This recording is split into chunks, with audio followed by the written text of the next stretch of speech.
৭ মে ২০২৫ রাত ১২টার পরপরই পাকিস্তানের আকাশে হঠাৎ বিস্ফোরণ শুরু হয়। ভারতের ব্রাহ্মোস মিসাইল পাকিস্তানের ৯টা জায়গায় একসাথে আঘাত করে। পরের ৪ দিনে দুটো পারমাণবিক শক্তি একে অপরের বিমানঘাঁটি, ড্রোন আর মিসাইল দিয়ে আক্রমণ করে। আর এই যুদ্ধ যদি আরও একটু বাড়ত, ট্রাম্প নিজে বলেছেন এটা পারমাণবিক যুদ্ধ হয়ে যেত। আজ ঠিক ১ বছর পরে কি হয়েছিল সেই ৪ দিনে?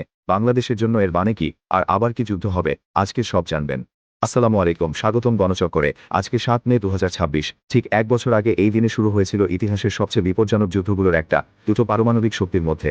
আজকে আমরা সেই ৪ দিনের পুরো গল্প বলবো। গল্পটা শুরু ২২ এপ্রিল ২০২৫-এ। ভারতের কাশ্মীরে পাহেলগাম নামের একটা পর্যটন এলাকায় সন্ত্রাসীরা হামলা করে। সন্ত্রাসীরা মানুষকে তাদের ধর্ম জিজ্ঞেস করে হিন্দু পুরুষদের বেছে বেছে গুলি করে হত্যা করে। মোট ২৬ জন পর্যটক মারা যান। ভারত অভিযোগ করে এই হামলার পেছনে পাকিস্তানের সমর্থনপুষ্ট জঙ্গি সংগঠন জৈশে মোহাম্মদ আল-লাশকারে তাইবা। সারা ভারত ক্ষোভে ফুটে ওঠে। দুই দেশের সীমান্তে উত্তেজনা বাড়তে থাকে। তারপর আসে সেই রাত।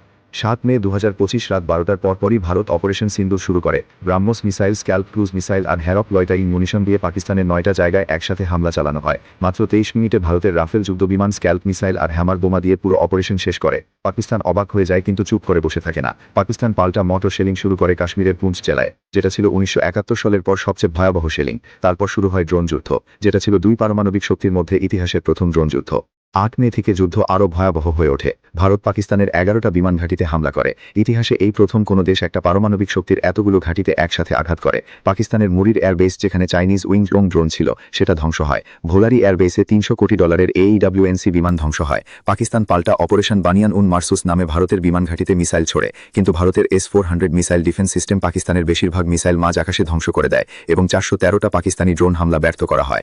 এই যুদ্ধে মোট ১১৪টা যুদ্ধবিমান অংশ নেয়, ৭২টা ভারতের আর ৪২টা পাকিস্তানের। এটা ছিল ১৯৭১ সালের পর দুই দেশের মধ্যে সবচেয়ে বড় সামরিক সংঘর্ষ। এবার আসি সবচেয়ে ভয়াবহ দিকে। দুটো দেশই পারমাণবিক শক্তি। ভারতের কাছে ১৬০টার বেশি আর পাকিস্তানের কাছে ১৭০টার বেশি পারমাণবিক বোমা। ট্রাম্প পরে বলেছেন এই যুদ্ধ আরেকটু বাড়লে পারমাণবিক যুদ্ধ হয়ে যেত। আমেরিকা দ্রুত মধ্যস্থতায় নামে। ১০ মে ২০২৫ সন্ধ্যা ৫টায় যুদ্ধবিরতি হয়। ৪ দিনের এই যুদ্ধে ৫০ জনেরও বেশি মানুষ মারা যান। কিন্তু এই যুদ্ধ থেমেছে, শেষ হয়নি। আজ ১ বছর পরেও দুই দেশ একে অপরকে চোখ রাঙাচ্ছে। এবার আসি বাংলাদেশের কথায়। এই যুদ্ধ শুধু ভারত আর পাকিস্তানের বিষয় না। বাংলাদেশ ভারতের পাশের দেশ, আমাদের সীমান্ত ভারতের সাথে। যদি এই যুদ্ধ পারমাণবিক হতো, বাংলাদেশও ক্ষতিগ্রস্ত হতো। যুদ্ধের সময় বাংলাদেশের শেয়ার বাজার পড়ে যায় এবং অনেক বাংলাদেশি ভারতে আটকে পড়েন।